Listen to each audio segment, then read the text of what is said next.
Hello, and welcome back to A Better World. This is your host, Mitchell J. Rabin, and we're very glad you're joining us again today. Today we're going to have another very interesting show. We're going to be speaking with a gentleman who is here from Australia named Jain, who has been spending his life devoted to the development of Vedic mathematics. It's a subject that probably many of you have not even heard of, but it is an ancient art, an ancient science, very creative, and it sort of maps the nature of the universe, the way that the Vedic folks have been doing anyway, through all their different means of meditation, the use of music, the use of tantra and yantra.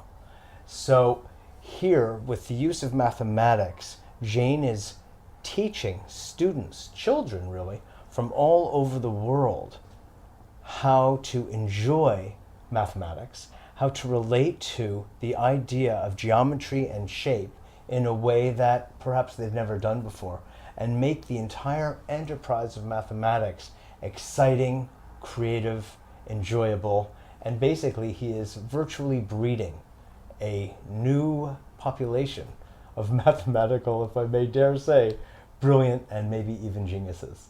That's what Vedic mathematics brings to the fore. Among other subjects that Jain has been teaching around the world are sacred geometry and the way that relates, as well as other ancient mystical practices that figure into this domain. So we're very pleased to have Jain with us, and we're in for a very interesting show.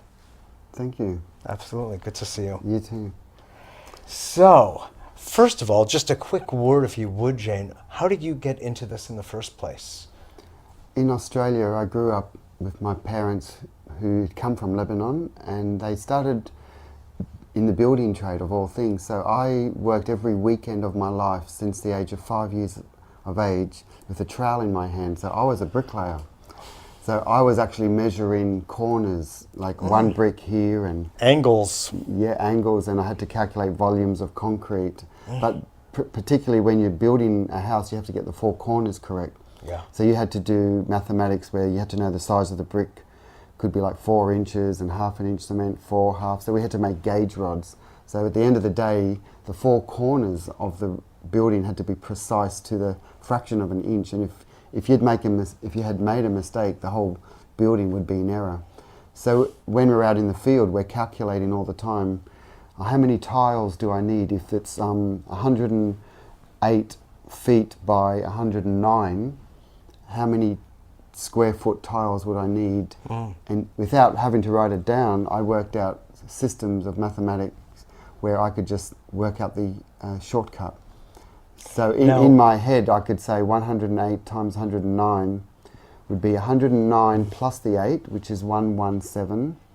And then I would multiply the 8 and the 9, which is 72. So that's the answer, is 11772, 11,782, for example. Oh, that's fabulous. So within 1 second, I developed this art of mental calculation, which the ancient people had done thousands of years ago. You later discovered. I later discovered that it was all in print. Isn't that interesting? In a hidden volume that was written 50 years ago that got buried and unheard of for a long time. Oh, what was that volume?